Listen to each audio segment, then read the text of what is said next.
Bundeskanzler als auch an die Ministerpräsidentin. Herr Bundeskanzler, Sie haben heute Morgen ein Plädoyer für ein sehr selbstbewusstes Europa gehalten.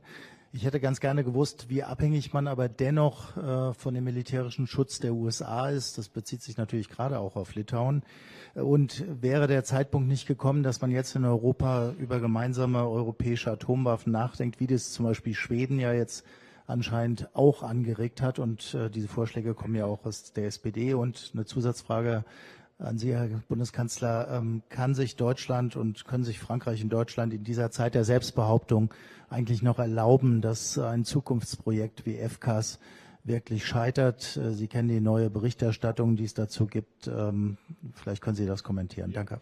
Das tue ich gerne, Herr Rinke. Also zunächst einmal, wir wollen uns ja auch militärisch in Europa stärken. Wir wollen die eigene Verteidigungsfähigkeit herstellen, aber wir wissen zugleich, dass Europa zurzeit immer noch auf die Vereinigten Staaten von Amerika angewiesen ist. Das ist keine neue Nachricht.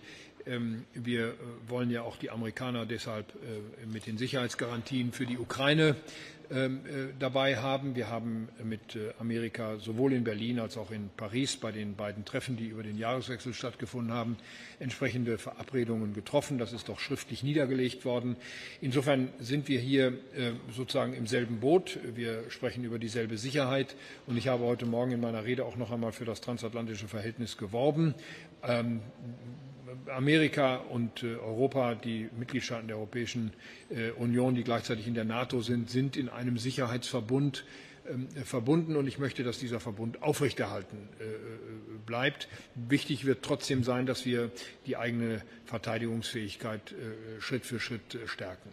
Wir wollen auch in der Europäischen Union und im europäischen Teil der NATO enger kooperieren, auch bei der Beschaffung von Rüstungsgütern. Wir prüfen allerdings auch im Augenblick, wo dann wirklich die Spezifikationen, die Anforderungsprofile zusammenpassen.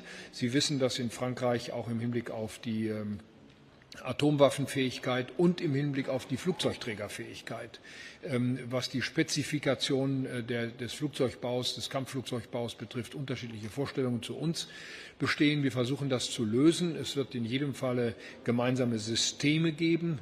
Wie weit wir auch gemeinsame Flugzeuge weiterentwickeln und bauen, darüber sind wir zurzeit in einem intensiven Dialog mit Frankreich, und ich gehe davon aus, dass wir innerhalb der nächsten Wochen hier auch zu einer gemeinsamen Entscheidung kommen. Was den atomaren Schutzschild betrifft, Deutschland hat sich in 2 international bindenden, völkerrechtlich bindenden Verträgen dazu verpflichtet, keine eigenen Atomwaffen zu haben.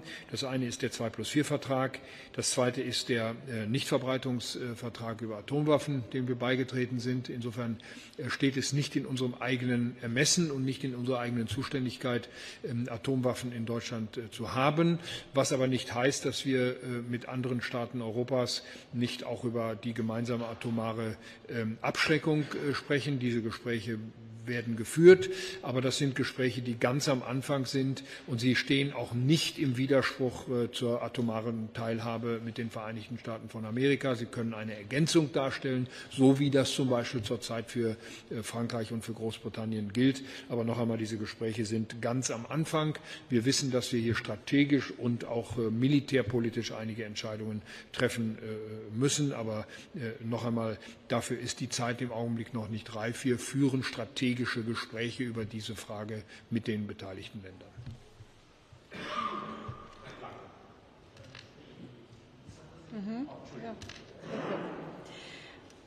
Aš manau, kad mums yra svarbu pradėti nuo to, kad nereikėtų supriešinti skirtingų šalių, nereikėtų supriešinti transatlantinių ryšių. Mūsų yra pagrindinis tikslas stiprus NATO alijansas. NATO alijanse yra Amerika ir Europa. Tai šitas alijansas yra mūsų saugumo garantas. Ir pradėti visas diskusijas ir darbus būtent reikia nuo to. Ir nebejotinai, be abejo, per tam tikrą laiką tokių skambučių esame tikrai neramastingų gavę. Bet tai nereiškia, kad mes nedirbame link to, kad vis dėlto NATO alijansas stiprėtų. Kartu koja į koją kalbame ir apie Europos didesnį saugumą. Ir jeigu kalbame atskirai apie šalis, tai šiandien kiekviena šalis daro didžiulius namų darbus. Lietuva savo ruoštų myliomis ir didelių greičių juda prie to, kad vis labiau ir labiau stiprėtų saugumo prasme, pradedant nuo oro gynybos ir kitų ypatingai reikalingų sprendimų.